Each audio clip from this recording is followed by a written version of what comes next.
بسم اللہ الرحمن الرحیم نحمده ونصلی ونسلم علی رسولنا الکریم اما بعد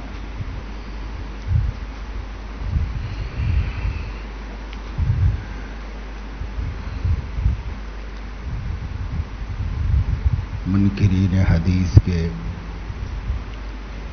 کچھ اشکالات اور اعتراضات جن کی نہ علمی طور پر کوئی اہمیت ہے نہ عقلی طور پر، لیکن چونکہ اس کو انہوں نے ذریعہ بنایا ہے انکار کرنے کا، اور اپنے نزدیک وہ برحق ہیں انکار کرنے میں، کیونکہ بذام خیش بہت مضبوط دلائل رکھتے ہیں، اس وجہ سے وہ یہ سمجھتے ہیں کہ ہمارا انکار مبنی برحق ہے اور ہم جو کہہ رہے ہیں وہ صحیح ہے۔ تو اس وجہ سے ان کے اشکالات کیا ہیں اس کو جاننے کی کوشش کی گئی۔ علماء نے جو باقاعدہ طور پر مفصل طور پر ان کا جائزہ لیا ہے اور ان کا جواب دیا ہے، منقول معقول مضبوط جواب دیا ہے۔ ان جوابوں کے خلاصے کے طور پر آپ کو دو چار باتیں بیان کی گئیں۔ پہلا اشکال ان کا کتابت کی ممانعت، یہ انہوں نے دلیل بنایا، حجت بنایا کہ جب منع کیا گیا تو یہ اس بات کی دلیل ہے کہ احادیث حجت نہیں تھیں، اگر ہوتی تو حضور علیہ الصلاۃ والسلام اس کی کتابت سے منع نہ فرماتے۔ اس کا جواب دے دیا گیا۔ دوسرا اشکال ان کو تھا کہ ذخیرہ احادیث میں صحیح سقیم ہر قسم کی حدیثیں موجود ہیں، اس وجہ سے کون یہ طے کرے کہ یہ کس معیار کی ہے اور یہ کس معیار کی ہے؟ اور ظاہر ہے کہ سوائے چند بڑے بڑے علماء کے اور ماہرین و حاذقین کے، ہر کوئی تو صحت و سقم کا فیصلہ نہیں کر سکتا، اور جو کام سب لوگ نہیں کر سکتے اس کے مکلف کیسے ہو سکتے ہیں؟ تو اس وجہ سے انہوں نے اس کو بھی ایک دلیل بنائی، مگر اس کا جواب یہ دے دیا گیا کہ اس چیز کا خطرہ اس وقت تھا جب تک کہ احادیث صحیحہ کو مرتب نہیں کر لیا گیا، کتابوں میں مدون نہیں کر لیا گیا، اور اصول اور ضابطے بنا کر کتاب و سنت کی روشنی میں ایک کسوٹی پر ان کو پرکھ نہیں لیا گیا،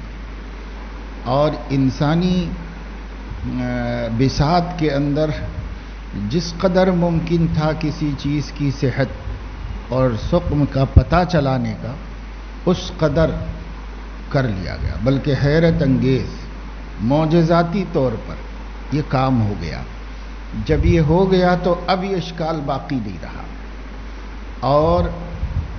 اس کام کے ہونے سے پہلے جو دور تھا وہ دور خیر القرون تھا، نبی پاک صلی اللہ علیہ وسلم کے عہد سے قریب تھا، جس میں لوگوں کے اندر خوف خدا تھا، اور وہ اس حدیث کو جانتے ہوئے بھی جو صحابہ میں، تابعین میں، تبع تابعین میں بہت مشہور تھی کہ کسی بات کی نبی کی طرف نسبت غلط طریقے سے کرنا، بنا تحقیق کے کر دینا، وہ جہنم میں ٹھکانہ بنانے کا سبب ہے۔ اس کو جانتے ہوئے اللہ کا خوف رکھنے والا وہ طبقہ حضور علیہ الصلاۃ والسلام پر کوئی چیز گڑھ کے بتائے، اس کا امکان نہیں تھا، اور کرتے بھی نہیں تھے لوگ۔ لیکن آہستہ آہستہ جب رسالت کے عہد کو بعد ہوتا گیا اور زمانے کی خیریت کم ہوتی چلی گئی تو شر پیدا ہونے لگا، اور لوگ اس قسم کی حرکتیں کرنے کی جرات کرنے لگے مختلف مفادات کی وجہ سے، جس کی تفصیل کتابوں میں آپ کو ملے گی۔ تو جب ایسا ہونے لگا تو جو لوگ مخلصین تھے، جو لوگ محافظین تھے اور جو حدیث رسول کے امین تھے، ان لوگوں نے پھر باقاعدہ ضابطے بنانے شروع کیے اور ان ضابطوں کی کسوٹی پر پرکھ کر حدیثیں لینے کا اہتمام کیا گیا۔ اسی کے لیے سند طلب کی جانے لگی، اور جب سند بھی مل جائے کہ پوری سند کے ساتھ کوئی شخص کسی بات کو مرفوع کر دے تو اس کے باوجود بھی اس سند میں آنے والے رجال کی چھان پٹک کی جانے لگی اور ان کی تحقیق ہونے لگی۔ اس طرح 1,00,000 سے زائد لوگوں کے حالات، احوال جمع ہو گئے کہ کوئی شخص حدیث روایت کرتا ہے تو وہ بچ کے نکل نہیں سکتا، اس کے بارے میں اچھا برا کچا چٹھا سب پکڑ لیا جاتا اور ہر راوی کی حالت محفوظ کر لی گئی کہ یہ راوی ہے تو اس کی دیانت کا مقام کیا ہے، جس کو جرح و تعدیل اور اسماء الرجال کے فنون کہا جاتا ہے۔ اسماء الرجال میں یہی ہے، یعنی تاریخ کچھ افراد کی، یہاں رجال عام نہیں ہیں بلکہ رجال حدیث کی تاریخ مرتب کر لی گئی اور ہر ایک کے حالات، کہاں گئے، کدھر گئے، کہاں کہاں رہے، کب کب بیان کیا، کہاں حدیث سنائی، کس سے لی، ان کے شیوخ کون ہیں، سب چیزیں، جتنے رجال صحاح ستہ سے پہلے ہوں گے ان سب رجال کا تمام کچا چٹھا ایک جگہ جمع آپ کو مل جائے گا۔ تذکرۃ الحفاظ وغیرہ جیسی کتابیں ہیں جس کے اندر وہ ایک تاریخ ہے مخصوص رجال کی، سب رجال کی نہیں۔ تو اسماء الرجال میں صرف راویوں کے نام نہیں ہیں بلکہ راویوں کی تاریخ ہے، مکمل ان کی زندگی۔ اتنا جان لینا ایک شخص کے بارے میں کہ یہ شخص قابل اعتماد ہے یا نہیں ہے، اس کا پتہ چل جائے۔ اس لیے کہاں پیدا ہوا، کب پیدا ہوا، کتنی دن جیا، کب اس کی موت ہوئی، اور کہاں کہاں رہے، کن کن سے علم حاصل کیا، کون کون ان کے تلامذہ ہیں، ان کے بارے میں ان کے دور میں لوگوں کی رائے کیا رہی ہے، اور ان کی اپنی کسب کیا رہا ہے، اور ان کا اپنا دین، دیانت، تقوی، خوف خدا کا کیا معیار ہے، ہر چیز کو لوگوں نے ضبط کیا۔ چنانچہ اگر کسی کی حافظے میں ذرا سی بھی کسی قسم کی کمی ہوئی اور ایک دو غلطیاں ان کی پکڑی گئی کہ صاحب یہ بھول جاتے ہیں، تو پھر یہ تفریق بھی کر لی گئی کہ راوی تو معتمد علیہ ہے لیکن اس وقت سے پہلے کی روایتوں کا اعتبار ہوگا اور اس وقت کے بعد کی روایتیں دوسرے کی تائید کے بغیر ان سے نہیں لی جائیں گی۔ تو اس قدر ایک ایک شخص کے احوال محفوظ کر لینا کوئی آسان کام نہیں، اور پھر اب ان پہ حکم لگانا جرح و تعدیل ہے کہ بھئی یہ راوی کی بات آپ آنکھ بند کر کے لے لو، اور یہ راوی ہے تو اب اس کی روایت کیسے لے سکتے ہیں، پہلے کی لے سکتے ہیں، فلاں عمر کے بعد کی لے سکتے ہیں، اور فلاں جگہ جو بیان کی گئی ہیں وہ معتبر ہیں، اور فلاں جگہ جو انہوں نے بیان کی ہیں اس کا اعتبار نہیں کیا جائے گا۔ اب پھر راوی کی کیا حیثیت، جیسے مسلم شریف کے مقدمے میں آپ کے سامنے یہ سب باتیں آ چکی ہوں گی یا آ رہی ہوں گی، جو ہوگا مقدمہ بڑا اہمیت کا حامل ہے مسلم کا مقدمہ۔ امام مسلم رحمۃ اللہ علیہ نے مقدمے میں خود یہ بات بیان فرما دی لکھاتے کہ تم لوگ کہہ رہے ہوگے جو تلامذہ لکھ رہے تھے ان سے حدیثیں، تو تم لوگ کہہ رہے ہوگے کہ تم نے کہا تھا کہ میں اعمال کی اور دین کی جو باتیں ہیں، احادیث جو میری مرویات ہیں وہ تم لوگوں کو لکھا دوں ایک ترتیب سے، تمہاری یہ خواہش تھی، یہ تم نے مجھ سے درخواست کی تھی، اور میں لکھا رہا ہوں کہ فلاں کیسا ہے، فلاں کیسا ہے، فلاں کیسا ہے، تو حدیثیں لکھا ہی نہیں رہا ہوں. تو کہیں آپ لوگوں کو یہ خیال نہ ہو جائے کہ بھئی ہم نے تو مانگ کی تھی کہ احادیث رسول صلی اللہ علیہ وسلم کا املا کرائیے، تو آپ کرا رہے ہیں فلاں ایسا شخص ہے، فلاں کی حدیث لی جا سکتی ہے، فلاں کی لینے میں تعمل ہے، فلاں سے بلا تکلف لے لو، یہ سب لکھا رہے ہیں. تو کہیں آپ لوگوں کو دل میں اشکال ہو رہا ہوگا، تو سنو، اس کا جواب یہ ہے کہ اگر اصول حدیث کا علم حاصل کیے بغیر کوئی شخص حدیثیں حاصل کرے گا تو احادیث کا بنا اس کے اصول جانے زیادہ معلوم ہو جانا گمراہی کا سبب ہے. کہ حدیثیں تو معلوم ہو جائیں پر اصول نہیں معلوم ہے، سند کا ضابطہ کیا ہے، رجال کی حقیقت کیا ہے، اور ان کا تعارف کیا ہے، اور حدیث، تو یہ خود ایک سبب گمراہی بن جائے گا. اس واسطے کہ جب معتبر غیر معتبر راویوں کو آپ نہیں سمجھتے، نہیں پہچانتے، تو جو کہے گا وہ مان لو گے. جس نے نسبت کر دی اللہ کے نبی صلی اللہ علیہ وسلم کی طرف، تو بھائی کیسے اس کی نسبت کر دی، تو اس کو اب باضابطہ محدثین آپ کو کہیں ملے گا کہ کتابوں میں اصول کے ائمہ نے کہا ہے کہ بھائی صوفیہ سے روایت نہیں لی جائے گی. تو عام طور سے لوگوں نے اس کا بھی مس یوز کیا ہے، غلط استعمال کیا ہے کہ محدثین صوفیہ کو مانتے ہی نہیں، اتنا نہیں مانتے کہ روایت تک نہیں لیتے ان سے. تو یہ مطلب نہیں تھا مقصد، بلکہ علماء نے لکھا ہے کہ محدثین نے صوفیہ سے اخذ روایت پر جو احتیاط برتی ہے، اس کا سبب ان لوگوں کا دین میں کمزور ہونا نہیں تھا. وہ ان کے دین، دیانت، امانت، تقوی اور ان لوگوں کی پرہیزگاری اور ان لوگوں کا اللہ والا ہونا، ان کو مانتے تھے. اور محدثین ایسے اولیاء کی صحبتوں میں بیٹھتے تھے، ان سے استفادہ بھی کرتے تھے. یہ ان کے احوال میں آپ کو ملے گا. لیکن پھر یہ بات کیوں کہی؟ تو اس وجہ سے نہیں کہ ان سے کذب کا ڈر تھا، بلکہ اس وجہ سے کہ ان لوگوں میں حسن ظن کا غلبہ ہوتا ہے، اور وہ کوئی بھی آدمی کوئی بات کہے تو وہ فوراً یہ کہے ارے بھائی مسلمان جھوٹ بول سکتا ہے کیا؟ ایک مسلمان، ایک ایمان والا یہ بات کہہ رہا ہے. لہذا بدگمانی سے، شدت سے بچنے اور حسن ظن کا غلبہ ہونے کی وجہ سے، یہ بھی خوف خدا کی وجہ سے، وہ وہی سامنے والا ایمان والا ہے، ایمان والا جھوٹ بولتا ہے، تو وہ ایمان والے کی بات کو مان لیتے اور تسلیم کر لیتے ہیں. تو اب روایت کے کرنے میں یہ نہیں چلے گا. روایت کرنے میں یہ ہے کہ بھائی آپ ایمان والے ہوں، نمازی ہوں، پرہیزگار ہوں، حاجی ہوں، دائی ہوں، اللہ والے ہوں، کچھ بھی ہوں. روایت میں دیکھا جائے گا کہ روایت لینے کی اہلیت آپ کے اندر ہے یا نہیں، اس لیے اس سے روایت لی جائے گی. ظاہر ہے کہ اس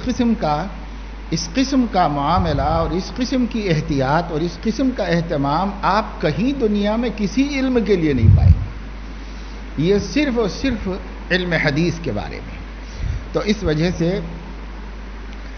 یہ اشکال بالکل باطل ہے. خیر القرون کے بعد جب لوگوں میں جرأتیں پیدا ہوئی کہ بے احتیاطی سے بولنے لگے، یہ ساری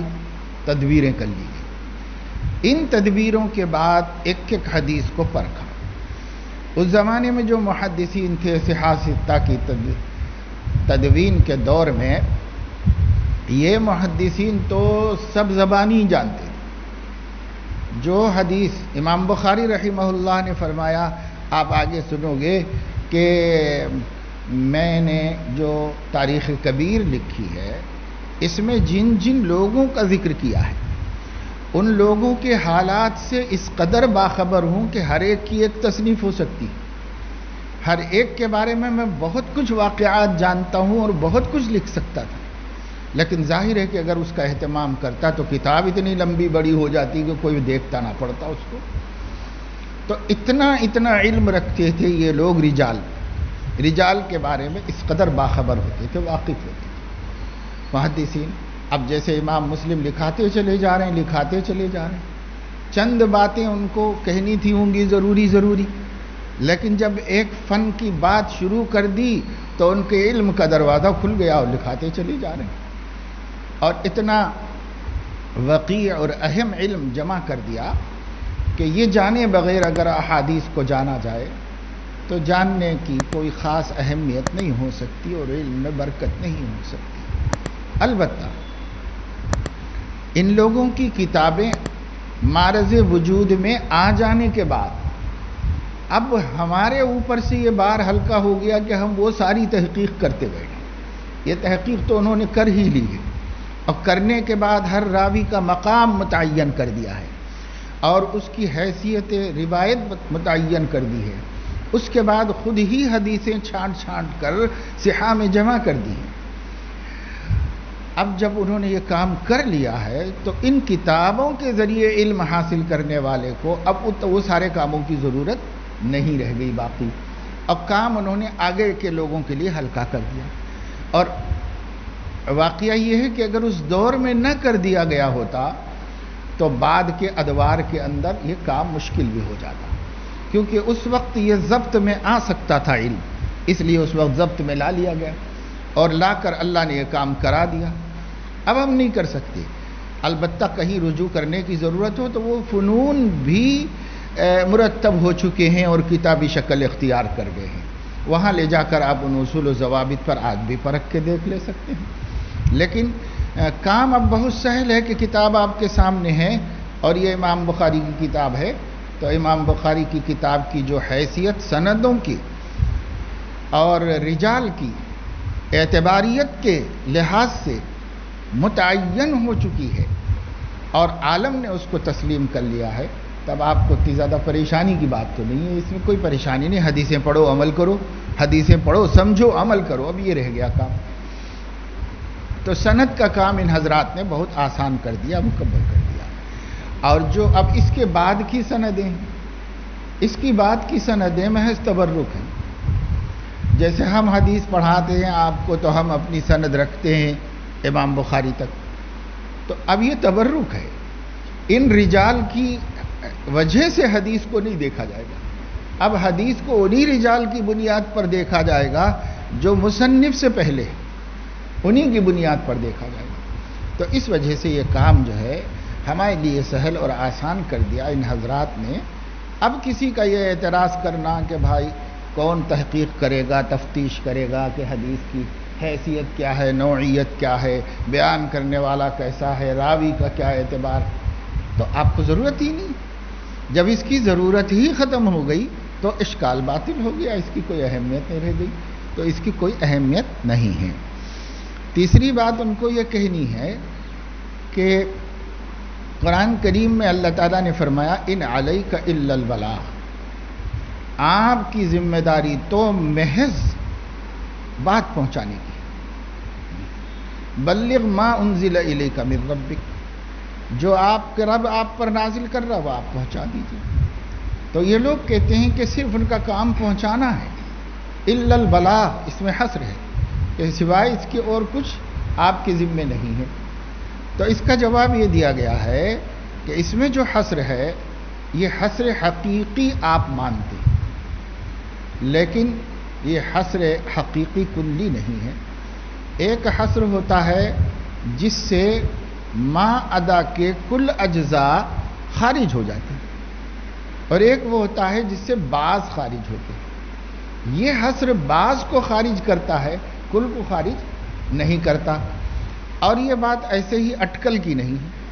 اس لیے کہ اگر آپ والی بات مان لی جائے کہ یہ حصر حقیقی ہے، کلی ہے، تو پھر ایسی صورت میں قرآن کریم ہی میں بہت سی ایسی آیات موجود ہیں جو اس حصر سے باہر نکل جا رہی ہیں، اس کو کیسے اندر لے کے آئیں گے؟ اس کو اس کے اندر نہیں لائیں گے۔ اس لیے لازماً آپ کو ماننا پڑے گا کہ اس حصر نے بعض کو علیحدہ کیا ہے، کل کو علیحدہ نہیں کیا ہے۔ اس وجہ سے ایک حکم حضور علیہ الصلاۃ والسلام کو یہ ہے کہ آپ جو ہے تبلیغ کر دیجیے، جیسے اللہ نے فرمایا لست علیہم بمسیطر، آپ کے ذمے سے تبلیغ ہے، آپ داروغہ نہیں ہیں، تو اس داروغہ ہونے کو علیحدہ کر دیا گیا، اس سے نکال دیا گیا اللہ کے ذریعے سے۔ بھائی آپ کا کام نہیں ہے کہ لوگوں کو پکڑ پکڑ کے پڑھوائیں کلمہ، یہ آپ کے ذمے نہیں ہے۔ آپ کے ذمے یہ ہے حق بات پیش کر دے۔ تو عرض اسلام کے بعد مجبور تو کسی کو نہیں کیا جاتا۔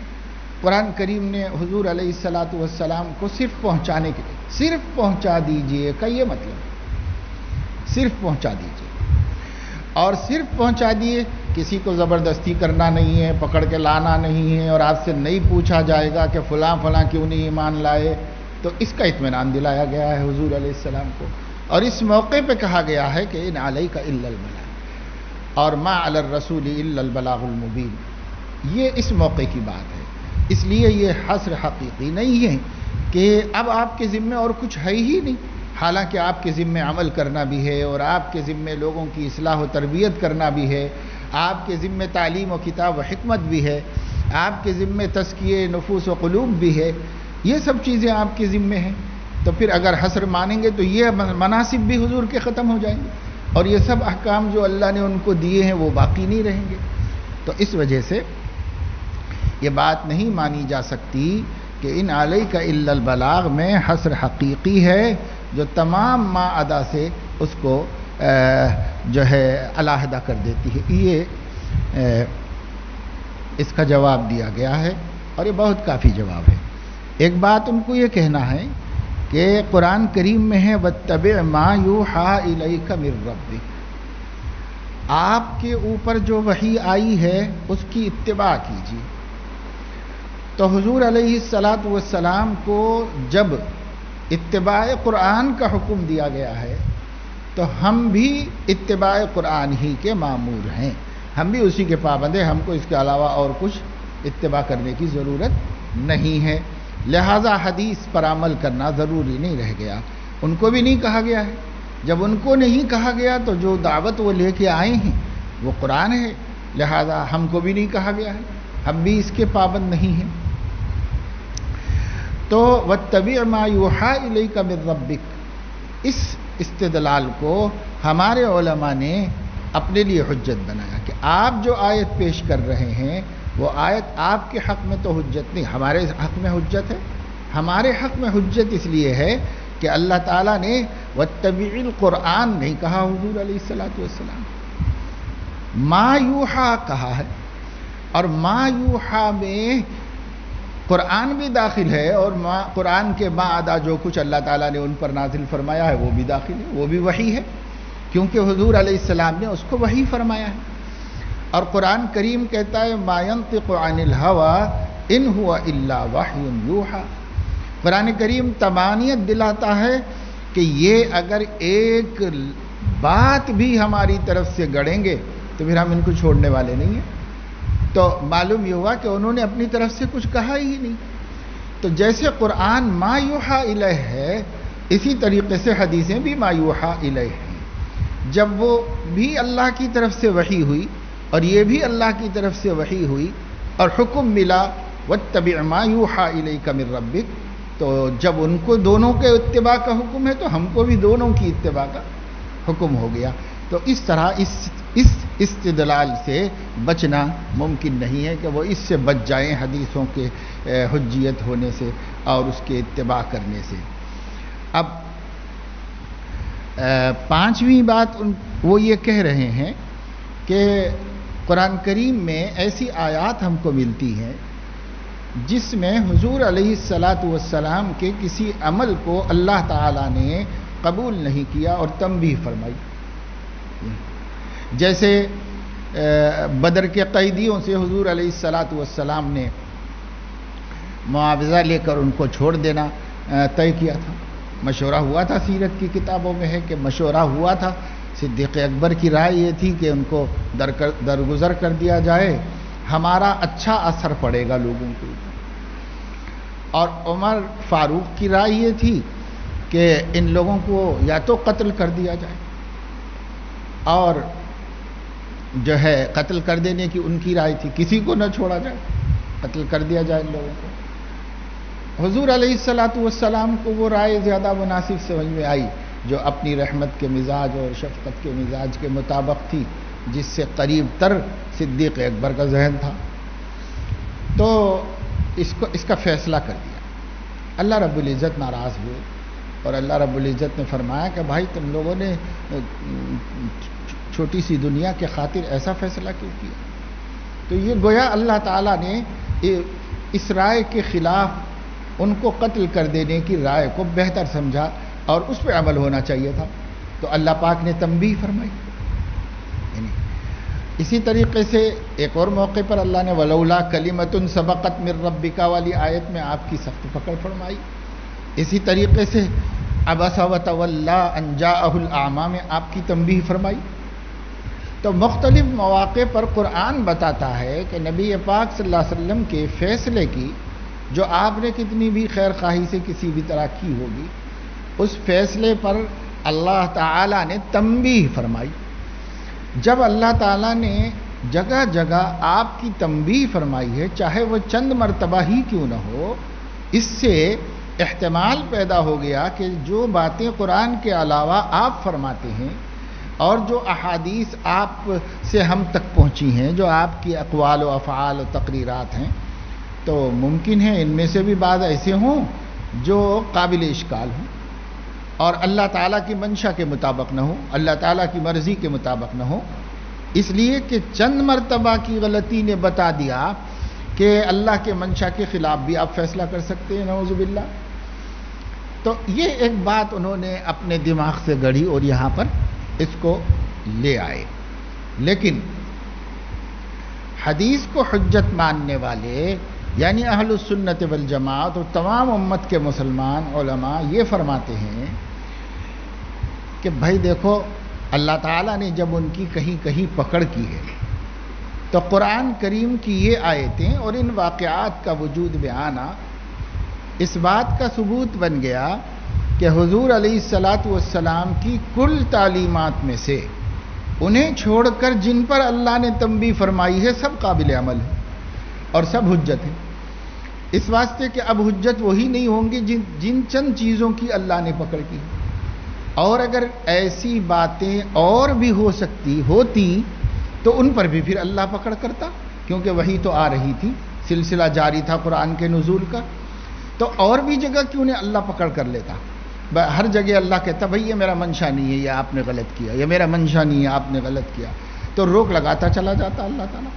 کیونکہ اللہ کو پتا ہے کہ اگر نبی غلط کہیں گے تو امت قیامت تک غلط چلے گی. اس لیے اللہ رب العزت نے جہاں اللہ کی مشیت ہوئی وہاں پکڑ کی اللہ نے، اور جہاں اللہ پاک نے نبی کی تنبیہ نہیں فرمائی اور اللہ تعالیٰ نے وہاں پکڑ نہیں کی، تو اب یہ خود حجت بن گئی یہ بات کہ باقی جتنی تعلیمات ہیں وہ حجت ہو گئی. اس لیے کہ اب اللہ تعالیٰ کی پکڑ سے وہ باہر ہو گئی. جب باہر ہو گئی تو محفوظ ہو گئی غلط ہونے سے. اس لیے یہ چیز جو ان کے خلجان اور اشکال کا سبب بن رہا ہے وہی ہمارے اطمینان کا سبب بن رہا ہے کہ اللہ رب العزت نے جب پکڑ نہیں کی تو معتبر ہو گئی وہ باتیں اور وہ قابل عمل ہمارے لیے ہو گئی ہیں. اور اس کے علاوہ چھٹی بات ان لوگوں نے جو کہی ہے یہ ہے کہ روایتیں اکثر بالمعنی ہیں. بالمعنی یعنی الفاظ نبوت کی حفاظت نہیں ہو سکی، اور جو حضور علیہ السلام نے فرمایا تو الفاظ تو محفوظ نہیں کر سکے، لوگ لکھتے نہیں تھے اس وجہ سے، لیکن آپ کی بات کا مفہوم ان کے ذہن میں تھا تو اپنے الفاظ میں انہوں نے اس کو بیان کر دیا. تو یہ روایت بالمعنی ہے. روایت بالمعنی اکثر روایات ہیں. اس لیے ہم کیسے اطمینان کریں کہ جن لوگوں نے اپنے کلام سے تعبیر کی ہے کلام نبوت کی، یہ تعبیر بالکل صحیح اور بے عینی ہی ہو سکی ہے یا نہیں ہو سکی. اس لیے کہ گویا سمجھنے والے نے اپنے مفہوم کو نبی پاک صلی اللہ علیہ وسلم کی بات کہہ کر بتا دیا. تو اس کا جواب یہ دیا گیا ہے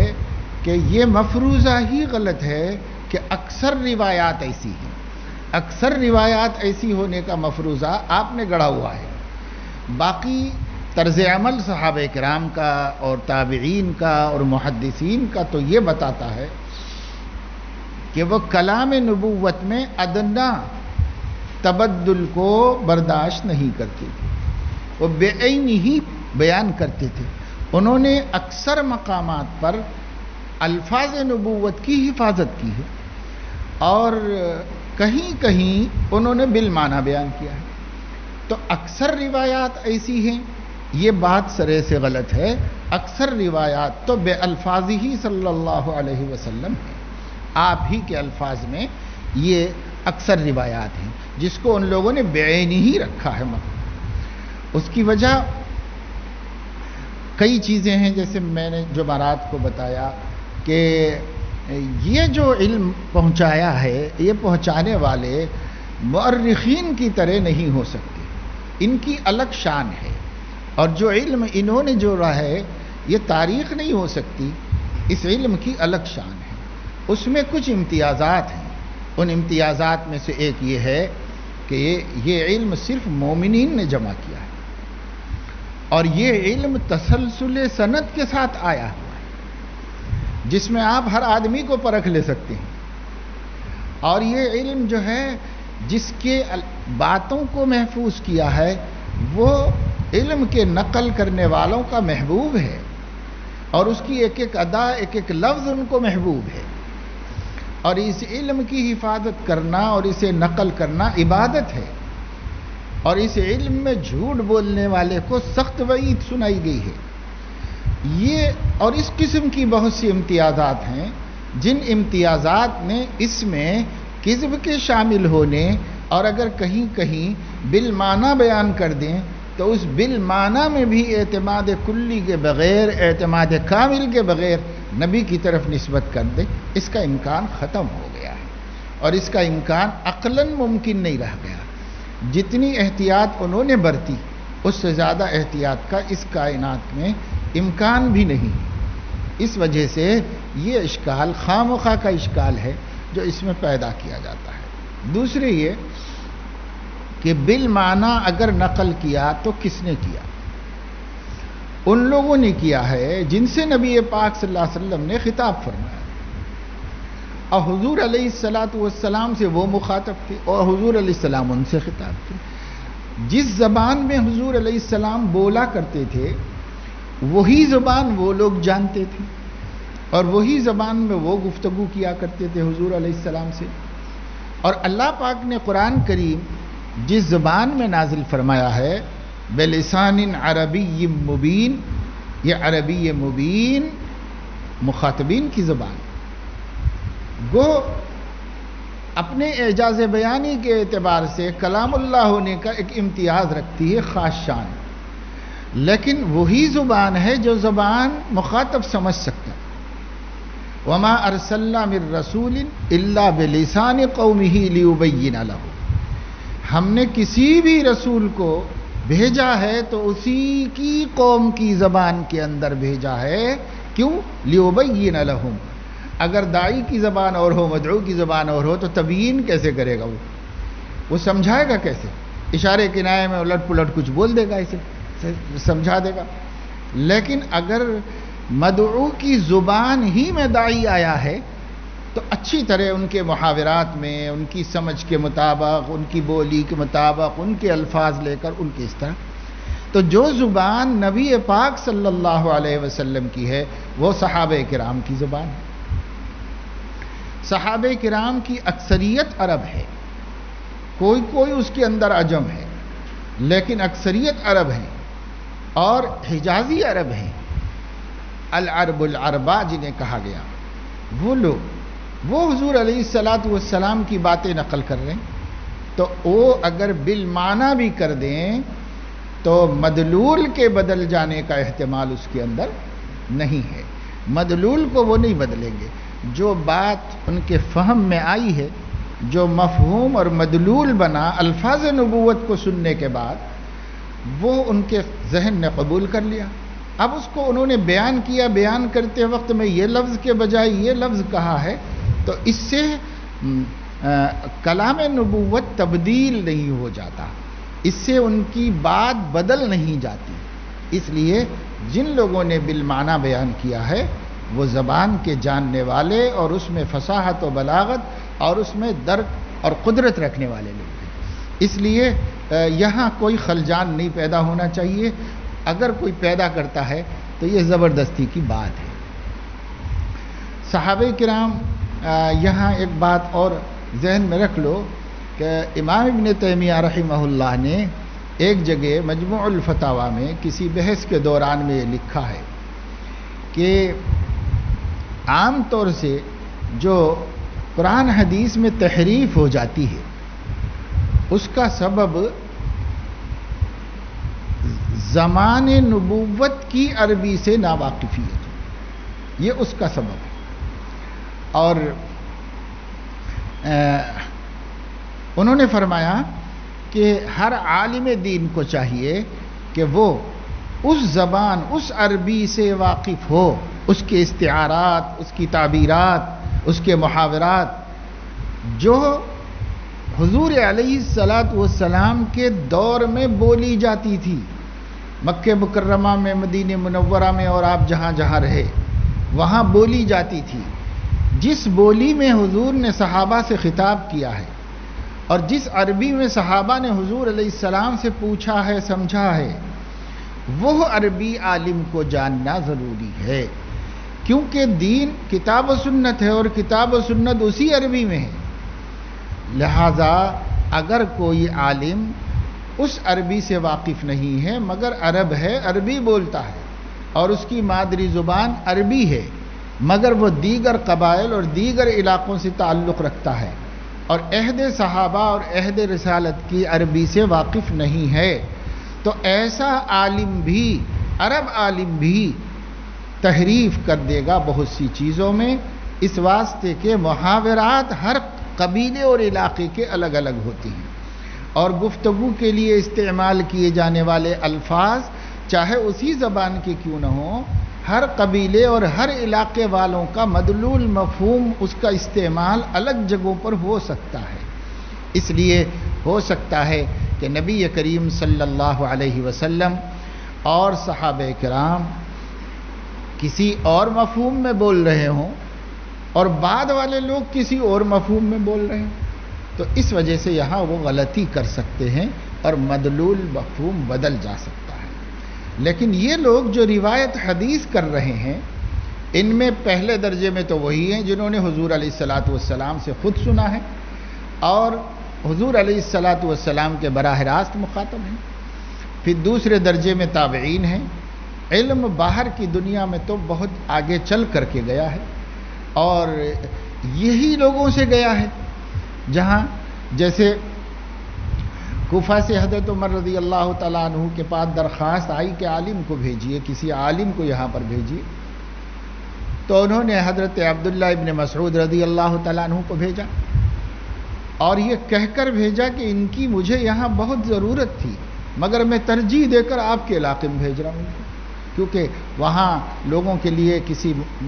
صحابی عالم کی بہت سخت ضرورت ہے، اس لیے ان کو وہاں پر بھیج دیا. وہ گئے تو وہاں پر انہوں نے ہی یہ سارا علم کا ماحول بنایا. پھر جب حضرت علی رضی اللہ تعالیٰ عنہ نے اپنا دارالخلافہ مدینہ منورہ سے کوفہ میں منتقل کیا اور وہاں کے ماحول کو دیکھا کہ چاروں طرف حدیث رسول صلی اللہ علیہ وسلم کا پڑھنا پڑھانا چل رہا ہے، جہاں سے گزرو وہاں محفلیں مجلسیں چل رہی ہیں، تو بہت خوش ہوئے اور خوشی کے مارے فرمایا کہ اللہ ابن مسعود پر رحم فرمائے، انہوں نے شہر کوفہ کو شہر علم بنا دیا. تو یہ صحابہ ہی تو لے کے گئے جہاں پر بھی گئے اور صحابہ کرام ہی نے پھیلایا، تابعین نے ان سے لیا. بہرحال یہ ایک معمولی قسم کا زبردستی کا اشکال ہے اور اس اشکال کی کوئی اہمیت اہل فن کے نزدیک نہیں ہے، اس وجہ سے اس کو بھی کوئی اہمیت نہیں دینا چاہیے. ایک بات ان کی یہ کہنے کی ہے کہ احادیث میں تعارض پایا جاتا ہے. تعارض یعنی ٹکراؤ، ایک بات دوسری بات سے ایسے ٹکرا رہی ہے کہ سمجھ میں یا یہ صحیح ہوگی یا یہ صحیح ہوگی، دونوں صحیح نہیں ہو سکتے ایک دوسرے سے، تو اس وجہ سے حدیثوں پر عمل کرنا ممکن نہیں، یہ ان کا ایک خیال ہے. حالانکہ یہ تعارض کے بارے میں جو وہ باتیں کہہ رہے ہیں وہ اتنی غیر اہم ہیں کہ اس کو تعارض کہنا ہی مشکل ہے. تعارض کیسے ہو سکتا ہے؟ علماء فرماتے ہیں محدثین جنہوں نے احادیث شریف روایت کی ہیں، اور پھر شارحین حدیث جنہوں نے تمام احادیث کی تشریح کی ہے. اب 30 جلدوں میں 3 جلدوں میں بخاری شریف ہے تو 30 جلدوں میں فتح الباری. تو آخر کیا کرتے ہیں وہ اس کے اندر اضافہ؟ تو اضافہ تو یہی کرتے ہیں نا کہ جیسے بخاری ہی کو لے لو تو حافظ ابن حجر عسقلانی نے ایک حدیث کی تشریح کرنے کے لیے اس عنوان کی یا اس مسئلے کی جتنی حدیثیں جہاں جہاں جس نے روایت کی تھی اس کو جمع کر لیا ایک جگہ. اور لطیفہ یہ ہے کہ حضرت شیخ الاسلام مولانا تقی عثمانی صاحب نے لکھا ہے کہ میں نے جب مسلم شریف کا تکملہ لکھا اور جب میں لکھ رہا تھا اور اس کے لیے مجھے بڑی تحقیق کی ضرورت پڑتی تھی اور فتح الباری کا مطالعہ کرتا تھا ایک حدیث کے سلسلے میں،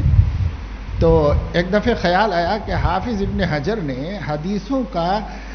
استسقاء کرنے اور اسے جمع کرنے کی پوری فکر کی کہ جہاں جہاں حدیث ہو وہ اس مسئلے کی حدیثیں اکٹھی کر کے فلاں نے روایت کی، فلاں نے ان الفاظ میں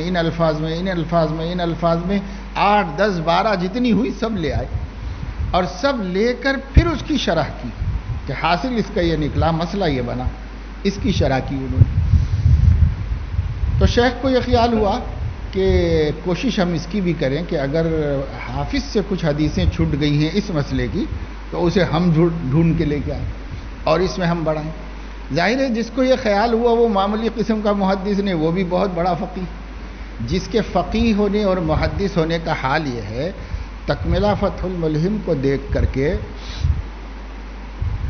علامہ زاہد الکوثری نے کہا کہ جب میں اس کو مطالعہ کر رہا تھا تو مجھے ایسے لگا کہ خیر القرون کے اور عہد قدیم کا کوئی محدث اٹھ کے آ گیا ہے، مجھے ایسا لگا. تو اتنا گہرا علم رکھنے والا آدمی، اب یہ آدمی کو خیال ہوا تو ایسا نہیں تھا کہ کسی نااہل کو خیال ہو گیا. مگر حضرت فرماتے ہیں کہ میں کوشش کیا سوائے ایک آدھ کوئی حدیث کہیں مل گئی، مگر میں اس میں کامیاب نہیں ہو سکا. جہاں جہاں اس مسئلے کی حدیث مروی تھی انہوں نے اس کو جمع کر لیا ہے اور اپنی کتاب میں نقل کر دیا. تو اب آپ دیکھو کہ شارحین حدیث احادیث پر اتنی گہری نظر رکھتے ہیں، لیکن کوئی ابن حجر سے پوچھے کہ تعارض نظر آیا ہے کیا، تو اس بندے کو کہیں تعارض ہی نظر نہیں آیا. اور جو 4 حدیثیں جاننے والے ہیں ان کو تعارض نظر آ رہا ہے کہ حدیث میں تعارض ہے، تو اعتبار کس کا ہوگا؟ جو ماہر فن ہے اس کو کہیں تعارض نظر نہیں آیا. علماء اور محدثین و شارحین حدیث یہ فرماتے ہیں تعارض حقیقی تو دور کی بات ہے، احادیث میں تعارض صوری بھی نہیں ہے حضور علیہ الصلاۃ والسلام کی باتوں میں. اب وفور علم تعارض پیدا ہونے ہی نہیں دیتا، اور قلت علم سے آدمی تعارض سمجھتا ہے کہ تعارض. مجھے بہت دنوں پہلے ایک جگہ پر ایک صاحب مل گئے تھے، بہت دیکھنے میں بڑے سلجھے ہوئے آدمی تھے، شیروانی داڑھی ٹوپی وغیرہ سب پہن کے بیٹھے ہوئے تھے. ہم کسی کام سے گئے تھے، وہ بھی کسی کام سے وہاں پر آئے ہوئے تھے. تو جن صاحب کے پاس ہم گئے تھے انہوں نے تعارف کرایا کہ یہ صاحب اہل قرآن ہیں، یہ مانتے ہی نہیں ہیں قرآن کے علاوہ. تو ہم دونوں کو الجھا کے وہ اپنے کام میں لگ گئے. تو میں نے ان سے کہا کہ بھائی آپ کا کیا کہنا ہے؟ تو پہلی بات انہوں نے یہی کہی کہ احادیث میں تعارض ہے، اور قرآن کریم میں اللہ رب العزت نے فرمایا ہے کہ اگر قرآن اللہ کے علاوہ کسی اور نے نازل کیا ہوتا تو تم اس میں اختلاف شدید پاتے. تو اختلاف ہو سکتا ہے، اللہ کے کلام میں نہیں ہو سکتا، چونکہ حضور اکرم صلی اللہ علیہ وسلم کی طرف منسوب باتوں میں اختلاف پایا جاتا ہے. تعارض تو ان کو بولنا نہیں آیا لیکن اختلاف ہی کہا، اختلاف پایا جاتا ہے. لہذا اختلاف پایا جاتا ہے تو پھر وہ کلام الہی نہیں، وہ وحی نہیں۔ اگر وحی ہوتا تو اللہ کی باتیں ہوتی، اور اللہ کی باتوں میں اختلاف نہیں ہوتا، کیونکہ اللہ تعالیٰ تو علیم و خبیر۔ تو میں نے ان سے کہا کہ کہاں اختلاف ہے، ایک مثال دیجیے۔ تو کہنے لگے کہ دیکھو، ایک حدیث میں ہے بخاری شریف میں، جب پوچھا گیا کہ قیامت کب آئے گی تو آپ نے سائل سے کہا کہ تم جتنا جانتے ہو اس سے بڑھ کر میں نہیں جانتا۔ اور ایک حدیث میں ہے کہ ایک پوچھنے والوں کے ساتھ ایک بچہ تھا، تو آپ نے اس کے سر پہ ہاتھ رکھ کے فرمایا کہ جب یہ اتنا ہو جائے گا تو قیامت آ جائے گی۔ اور ایک حدیث میں ہے کہ آپ نے پوچھا کہ آپ نے فرمایا کہ قیامت جمعے کے دن 10 محرم کو ہے۔ تو ایک جگہ علم سے انکار کر دیا ہے اور ایک جگہ علم دے دیا ہے، تاریخ بتا دی، دین بتا دیا، سب بتا دیا۔ تو میں نے ان سے کہا کہ اللہ کے بندے، یہ جتنی باتیں ہیں اس میں کوئی اختلاف نہیں ہے، کوئی تعارض نہیں۔ اختلاف تو الگ چیز ہے، تعارض بھی اس میں کچھ نہیں ہے، اس واسطے کہ ہر بات جو آپ نے ارشاد فرمائی اس کا منشا الگ ہے، محل الگ ہے۔ ایک محل اگر آپ یہ سوال کرو کہ قیامت کی قطعی تاریخ سن بتا دیا جائے گا، کس سال کس وقت میں قیامت آئے گی، اس کا جواب یہ ہے کہ ہمیں نہیں معلوم کہ اللہ تعالیٰ کب قیامت آئے گی۔ اور یہ سوال کیا جائے کہ جب قیامت قائم ہوگی تو وہ دن کون سا ہوگا، تو حضور علیہ الصلاۃ والسلام نے بتایا کہ وہ دن جمعہ کا ہوگا اور محرم کی 10 تاریخ ہوگی۔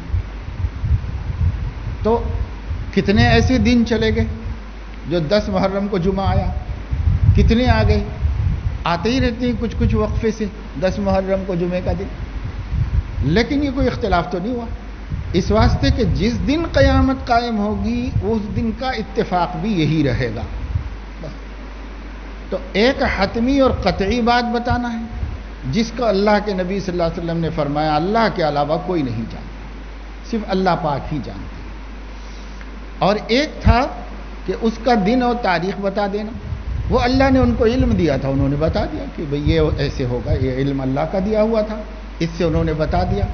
تو جس سوال کا جواب ان کے پاس نہیں تھا وہ انہوں نے نہیں دیا، جس سوال کا جواب تھا وہ دیا انہوں نے۔ تو اس کو کہنا کہ یہ معارضہ ہے بالکل نادانی کی بات ہے کہ اس کو معارضہ کیسے کہیں۔ ہاں ہو سکتا ہے ایک چھوٹا سا طالب علم جو بالکل ابتدائی جماعتوں میں پڑھتا ہو اور وہ یہ کہہ دے کہ بھائی آپ نے تو کہا تھا مجھے نہیں معلوم، پھر یہاں کیسے کہہ دیا معلوم، اور اس کو جب بتا دیا جائے گا تو وہ کہے گا کہ ہاں بات تو بالکل ٹھیک ہے۔ لیکن یہ بڑے بڑے لوگ صاحب قلم اور جلدوں میں حدیثوں پر کلام کرنے والے یہ کیسے کہہ رہے ہیں کہ احادیث کے اندر تعارض ہو رہا ہے؟ تو احادیث میں تعارض نہیں ہے، اور اس کی بہت ساری بالکل سطحی قسم کی مثالیں ان لوگوں نے ایسی رکھی ہیں کہ جس کو کوئی طالب علم بھی سن لے حدیث کا تو وہ خود ہی جواب دے دے گا اس کا، اور کہے گا کہ یہ کوئی تعارض نہیں ہے۔ اور سب سے بڑی بات یہ ہے کہ یہ تعارض تو محسوس ہی نہیں ہوا پچھلے زمانے سے اب تک کسی کو، اب لوگوں کو محسوس ہو رہا ہے، پہلے سے کسی کو ہوا ہی نہیں۔ ہوتا تو جنہوں نے آپ سے پہلے علم حاصل کیا ہے ان کو ہو جاتا ہے، بلکہ شارحین حدیث نے یہاں تک کیا کہ کوئی آدمی یہاں پر تعارض کی بات کہہ سکتا ہے، تو انہوں نے ہی خود تمام حدیثیں جمع کر لی ہیں اکٹھی، تمام حدیثیں جمع کی، چھپائی نہیں، سب حدیثیں اکٹھی کر لی، اور فرمایا کوئی کہہ سکتا ہے کہ یہاں یہ تعارض ہو رہا ہے، تو انہوں نے اس کا جواب دے دیا کہ یہ تعارض کچھ بھی نہیں ہے، یہ اپنے محل پر صحیح ہے، یہ اپنے محل پر صحیح ہے۔ ایک آدمی 23 سال تک بولتا رہے اور مختلف شؤون میں، مختلف احوال میں اور مختلف مواقع پر اور مختلف جگہوں میں بولتا رہے،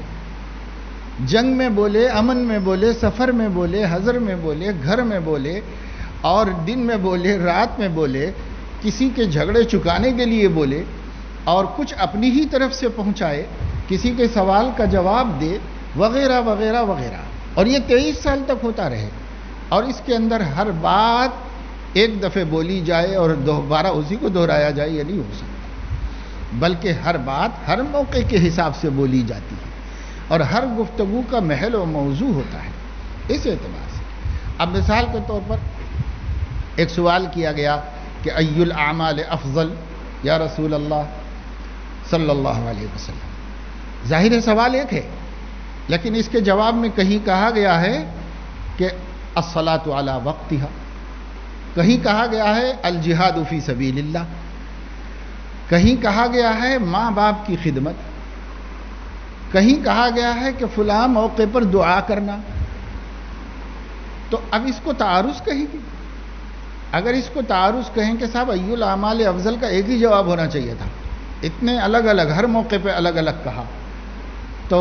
کیا حضور علیہ الصلاۃ والسلام بھول جاتے تھے کہ کبھی ایک بات کہی ہو، کبھی وہ بات یاد نہیں رہی آپ نے کہ میں نے پرسوں لوگوں کو کیا جواب دیا تھا؟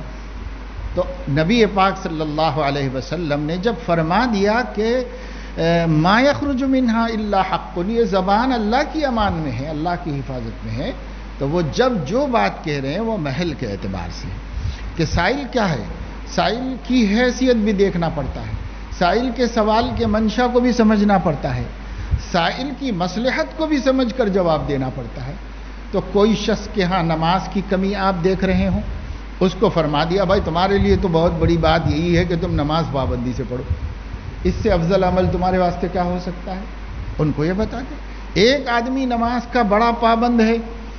اور دیگر اعمال کا پابند ہے، فرائض و واجبات میں ذرا کوتاہی اس کے پاس نہیں ہے، اس آدمی نے سوال کر لیا، حضور علیہ الصلاۃ والسلام نے مناسب سمجھا کہ بھائی اس آدمی سے کہو کہ اللہ کا ذکر سب سے افضل چیز ہے، اللہ کا ذکر کرو، اللہ کا ذکر سے بڑھ کے کیا چیز افضل ہو سکتی ہے؟ اور ایک شخص آیا ایسے وقت میں کہ راہ خدا میں مجاہدین کی ضرورت ہے اور دشمنان اسلام کا مقابلہ درپیش ہے، اور ایک آ کے پوچھ رہا ہے کہ سب سے افضل عمل، تو اب کون سا عمل سب سے افضل ہے؟ جاؤ اللہ کے راستے میں، اس سے افضل عمل کون سا ہے؟ ایک آدمی جہاد میں نام لکھانے کے لیے آیا ہے اور اس کے پاس جہاد ہو بھی رہا ہے، لیکن ماشاءاللہ سے افراد کار اتنے موجود ہیں کہ کام چل جائے گا، تو اس سے پوچھ رہے ہیں احی والداک، آپ کے ماں باپ زندہ ہیں؟ تو کہہ رہے ہیں ہاں، ارجع ففیہما فجاہد، وہاں جا کے جہاد کرو، ان کی خدمت کرو جا کے ماں۔ تو اب یہ حضور علیہ الصلاۃ والسلام سب کو موقع محل کے حساب سے بات بتاتے ہیں، اس لیے یہ کہنا کہ تعارض ہے صحیح نہیں، اور اس کا حل یہ ہے کہ اگر کہیں تعارض صوری سمجھ میں بھی آتا ہے اور بظاہر محسوس ہوتا ہے کہ تعارض ہو رہا ہے، تو محدثین نے اس کا حل یہ نکالا کہ اس تعارض کی تطبیق اور ترجیح کرتے ہیں۔ تطبیق اور ترجیح، یا تو یہ کرتے ہیں کہ بھائی دونوں حدیثوں کو اپنے محل پر لے جائیں، اپنے محل پر لے جا کر کے بتائیں کہ بھائی یہ فلاں جگہ کے واسطے ہے اور یہ حکم فلاں جگہ کے واسطے ہے۔ جیسے آپ حدیثوں میں فقہی احکام و مسائل پہ سمجھیں گے بھائی یہ بھی حدیث ہے یہ بھی حدیث ہے، اب دونوں پہ کیسے عمل ہو سکتا ہے؟ تو تطبیق کرتے ہیں کہ یہ حدیث مثلا امام کے حق میں ہے اور یہ حدیث مقتدی کے حق میں ہے، کہ مقتدی کے حق میں یہ ہے اور منفرد اور امام کے حق میں یہ ہے کہ بغیر قرأت کے نماز نہیں ہوتی سورہ فاتحہ کے اندر، یہ منفرد اور امام کے حق میں ہے، اور اس کو دوسرے محل پہ لاؤ کہ یہ مقتدی کے حق میں ہے، تو حدیثوں میں تطبیق ہو گئی، اور کبھی ترجیح دے کر رستہ نکالا جاتا ہے اور کبھی منسوخ ہونا ثابت کیا جاتا ہے۔ تو اس طریقے سے جیسے حضور علیہ الصلاۃ والسلام نے خود ہی ایک موقع پر فرمایا میں نے آپ لوگوں کو قبرستان جانے سے منع کیا تھا، اب زیارت کیا کرو، تو ایک ممانعت ہے حضور علیہ السلام کی، ایک اس کا حکم ہے باقاعدہ، تو آپ ہی نے تو پہلی بات یاد دلا کر یہ دوسری بات کہی، لہذا وہ منسوخ ہو گئی اور یہ ناسخ ہو گئی۔ اسی طرح ترجیح دینا ہوتا ہے، یہ بھی ہے یہ بھی ہے لیکن راجح یہ ہے، تو اس طرح یہ مسئلہ بھی قابل اشکال نہیں ہے، اس لیے اس میں پریشان ہونے کا کوئی مقصد نہیں ہے۔ اب 8ویں بات کہہ رہے ہیں کہ اجتنبوا کثیرا من الظن، قرآن کہتا ہے کہ زیادہ گمان کرنے سے بچو، اور محدثین کہتے ہیں کہ حدیث احاد جو ہے وہ ظن کا فائدہ دیتی ہے، تو وہ جب صرف ظن کا فائدہ دیتی ہے تو ظن سے بچنے کا اللہ نے حکم دیا ہے، لہٰذا ہم احادیث متواترہ کو تو لے لیں گے جو حدیث تواتر کے ساتھ آئی ہے اور جو حدیث احاد ہے اس کو ہم نہیں لیں گے، اس واسطے کہ وہ ظن کا فائدہ دیتی ہے، یقین کا فائدہ نہیں دیتی۔ تو یہ ایک اعتراض انہوں نے کیا ہے۔ اس کا جواب یہ دیا گیا ہے کہ ظن دو ہے، ایک وہ ظن جو کذب اور من گھڑت ہے، جو تہمت محض ہے، اور ایک وہ ظن ہے جو قریب بالیقین ہے، یقین کے قریب ہے۔ محدثین نے جو ظن کہا ہے حدیث احاد سے ملنے والی خبر کو، اس کو ظن قریب بالیقین کہا ہے، جو قابل عمل ہوتا ہے اور جو قابل اخذ و اختیار ہوتا ہے۔ اس لیے وہ مراد ہے، اس سے وہ مراد نہیں ہے جو اٹکل اور اندازہ اور تخمین پر گمان جس کو کہتے ہیں۔ گمان جس معنی میں تخمین و اندازہ ہے، اس میں احادیث کا حکم نہیں ہے، بلکہ احادیث کا جو حکم ظنی کہا ہے وہ حکم قریب بالیقین کا ہے، اور اسی وجہ سے اس پر عمل کیا جانا چاہیے اور عمل کیا جاتا ہے اور اسے لیا جاتا ہے۔ اور دوسرا جواب یہ ہے کہ جن محدثین نے حدیث احاد کو ظنی کہا ہے، انہی محدثین نے اسے قابل اختیار و عمل قرار دیا ہے، لہذا ان کا ایک اصول لینا اور ان کے دوسرے اصول کو چھوڑ دینے کا کوئی جواز نہیں ہو سکتا۔ اب نویں بات یہ ہے کہ اکثر احادیث خلاف عقل ہے، خلاف عقل۔ مثال کے طور پر وہ یہ کہتے ہیں کہ صاحب آدمی گیس پاس ہوتی ہے، مقعد سے ہوتی ہے، پیشاب کرتا ہے، بول و براز جتنا بھی، یہ سب تو محل نجاست اور ہے، اور آپ اس کے بعد دھوتے کیا ہیں؟ چہرہ دھوتے ہیں، ہاتھ دھوتے ہیں، منہ دھوتے ہیں، پیر دھوتے ہیں، جو محل نجاست نہیں۔ تو کیسے ہم اس کو مانیں کہ نجاست تو کہیں اور خارج ہوئی ہے اور دھویا جائے کہیں اور آپ پاک ہو جائیں؟ تو اس کو کہتے ہیں کہ یہ خلاف عقل بات ہے، یہ عقل میں آنے والی بات نہیں ہے۔ اور اسی طریقے سے کہتے ہیں کہ بھائی قہقہا لگائیں نماز میں تو وضو ٹوٹ جاتا، قہقہے کو وضو ٹوٹنے سے کیا تعلق ہے؟ وضو ایک الگ چیز ہے، قہقہا کوئی دوسری ہی چیز ہے بالکل۔ تو اس اعتبار سے دیکھا جائے تو اس کے اندر بڑا تضاد پایا جاتا ہے اور یہ عقل کے خلاف ہے۔